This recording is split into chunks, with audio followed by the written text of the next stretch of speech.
周日長談，我哋翻嚟繼續同我哋溫哥華嘅公寓大王，亦都係喺其他城市好似 New York 啦、London 啊、Chicago， 佢係一個有名嘅藝術收藏家。呢個雙重身份，我哋今日請到 Rennie 嚟同我哋繼續傾下時事話題。But welcome back. Whatever you said, thank you. Yes. Okay, let's go back to your core business. And I really have to, because our Monday forum is about current issues.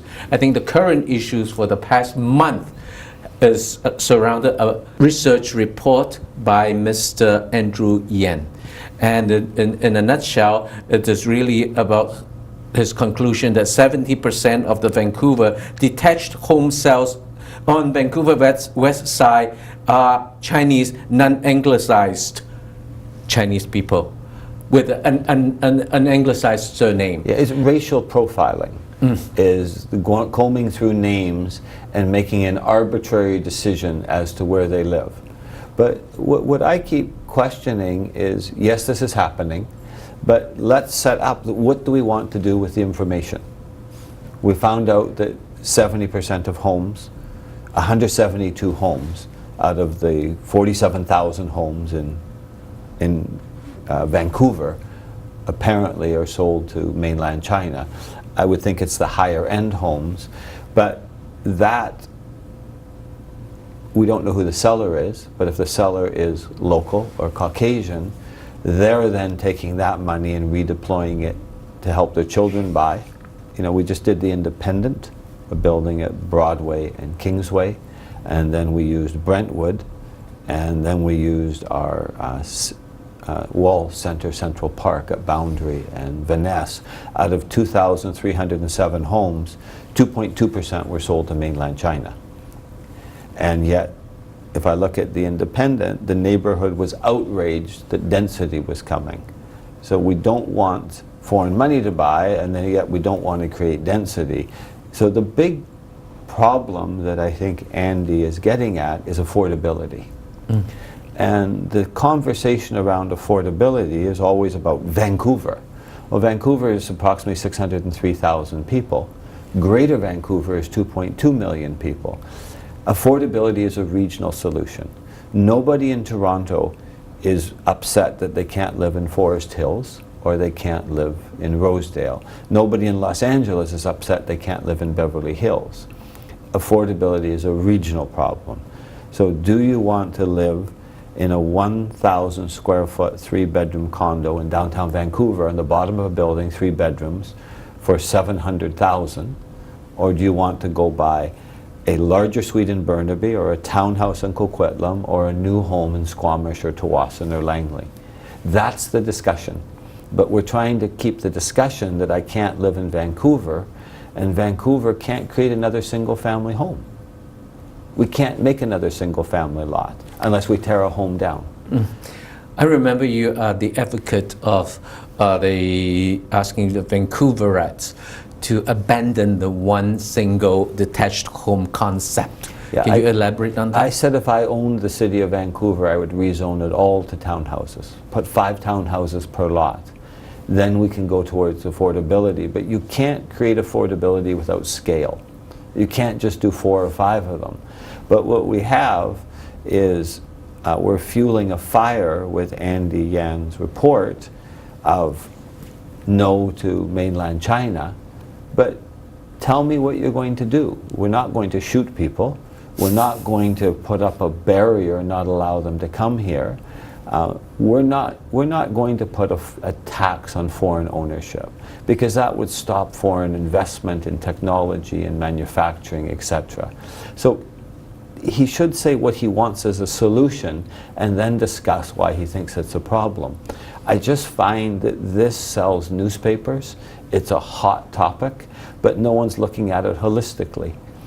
Our governments know how many people will be moving here per year, how many people will be dying, how many first-time buyers are created, and how much rental and ownership stock we need. If we just look at those metrics and look at Greater Vancouver, what is the solution and density? Because I find that neighborhood groups don't represent the neighborhood anymore. They don't represent by ethnicity, by gender, by renters, and by homeowners. It's usually a very vocal small group of 10 or 20 people that don't want to see change. So they're mad about affordability, and yet they don't want any supply. So it's toxic, and that's what's making real estate become so expensive. And unfortunately, when I talk about it, I benefit from the solutions because we market condominiums. But when I see a building like Kingsway and Broadway, the Independent, go up, and there was outcry for 3 years it shouldn't have been built, but 60% of the buyers live within 10 kilometers. But the problem is, at the open house when we're selling it, 75% of the room have black hair. They're Asian, but they're not foreign. They're local. They're you. You know, 48% of Vancouver is of Asian origin. 28% of Greater Vancouver is of Asian origin, and our Chinese population has a higher propensity to help their children buy real estate and to own real estate long term.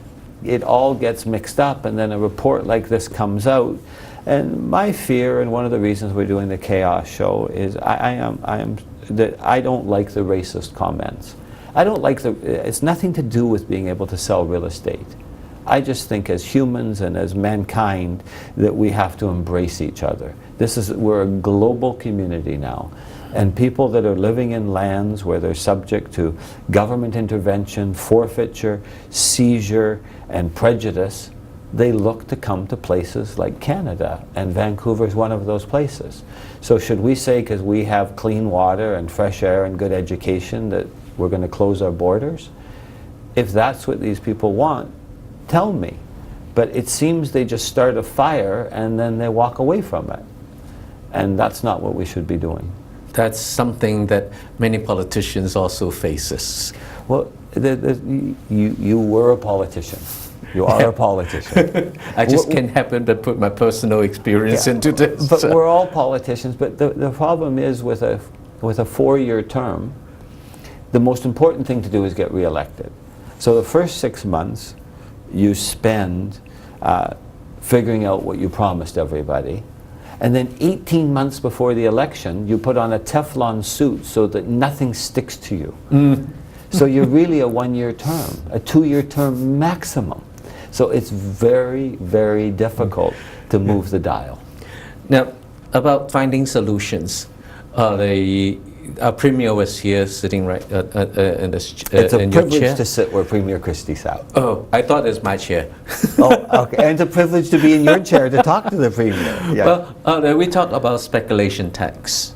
And she did say the speculation tax will not work because it is almost like it's almost like impossible to define when you flip and who's buying it and for what purpose and what happens if you have put a lot of money to increase the value. Is that those all the things that we need to put into consideration? What is I know you have something to do with the speculation tax. Well, how would you respond to her? You know, I do a talk once a year at the Urban Development Institute to 1,000, 1,100 people, and I've done it for 12 years. And this year I dropped a pebble in the pond and said, should we have a foreign ownership tax? No. Should we look at some sort of tax if people sell within 1 year or 2 years? I think where we might go is, what if we had a tax of a property purchase tax of an extra 2 or 3% on homes over $3 million, and then let's take that money and repatriate it to first-time buyers throughout British Columbia. So it's not a tax grab, but you know, if somebody has to pay 3% extra on a $3 million home, it's $90,000. Does the owner get $90,000 less? Does the purchaser pay $90,000 more? Somewhere in between. And then if that money was repatriated to $10,000 or $15,000 grants, if you've lived here for 2 years and you're a first-time buyer, or if you show you live in the home for 3 years, then you get the grant. I think there's something that will calm people to show that if we're hurting affordability, a little bit we're taking from the rich and helping the poor. I think that's okay. I look at what Bill Gates and I look at what Warren Buffett are doing with repatriating their wealth back to helping the planet. if we have to go down that route. But I think that the public needs to see it's being dealt with. Because affordability is a huge problem. But affordability doesn't mean that everybody should live in Beverly Hills. This is a regional problem. We have great transportation. We're going to have better transportation, I think, with a liberal government. I think they're going to spend a federal liberal government is going to spend more money on infrastructure. That's what he promised. That's what he's saying. So, we're going to get this Millennium Line. Will we get it out to UBC? That's another problem. It seems like Surrey's going to get help with their transportation. But, I'm a big fan of transit-oriented development sites. I do agree that if we look at all these 21 cities in Greater Vancouver area separately as individuals, we can never solve any problems. But if we look at it as a metropolitan, a big one, and then it's balanced in a bigger scale, then we might be able to find a way. Do you agree? Absolutely. I used when I did my talk that a store in Gastown called Roden Gray. I go in to buy a trendy sweater, and staff member there, maybe 30 years old, covered in tattoos, very hip. And he says, "Oh, I just bought a home." So I would think he bought Main Street, maybe Commercial Drive, maybe Clark Drive. He bought in Langley because he and his wife want to have children and they'd like a house. He's not crying. He's saying, "I don't want a condominium in downtown Vancouver. I'm looking to be more in a suburban atmosphere." And that walk to school and where there's other children. It's hard to get a concentration of children when homes are $4 million. And when I was young, the kids introduced the parents to the neighbors. But we don't let our children out without a leash, without a play date anymore. And we're all at our computers. So society has changed, not just foreign ownership, and we don't look at it holistically enough. Yeah. So my last question for you is, you are very successful in your real estate business, marketing, develop. You have been crowned the condo king. I hate it. At the same time, you are internationally renowned in the art collection area. Are these two things connected, or just a separate, the west side of your brain or the right side of your brain, or is it a connected entity for you? It's a really good question, BC. I think that my art world forces me to look at complex problems and address them and bring them to the surface. I think the art world lets me look at things a lot more global and internationally and more on a world stage, that when I come home, that there are other solutions than just the self-entitlement of we're all from Vancouver. And I think there's definitely a crossover. I think our artists are some of the strongest intellectual minds on the planet, and to be in their company teaches me to think differently. And that's how we're going to, whether we're solving affordability, whether we're solving mental health, whatever the challenge is in front of us, if we can learn to just turn that box upside down and just think outside the box. But we can't think outside the box until we understand what the box is. And that's where I get worried when I just see people telling me 172 homes were sold to China. Okay, they were. But what are we going to do with the information? Other than cause racial comments, bad racial comments. So let's look at where we're trying to get to. And I think we have to start looking at things holistically, and art, I think, makes my mind work that way. Thank you very much. Oh, thank you, Pete. It's an I'm honor really to be happy here. talking to Thank you today. Thank you. 周一長談今日到此為止，我哋請到嘅係我哋嘅公寓大王，亦都係一個國際知名嘅藝術收藏家嚟同我哋不但係談下時事話題，我哋亦都趁機了解下呢個時事人物。我哋今日到節目到此為止，我係林一佳 ，BC Lee，下次見。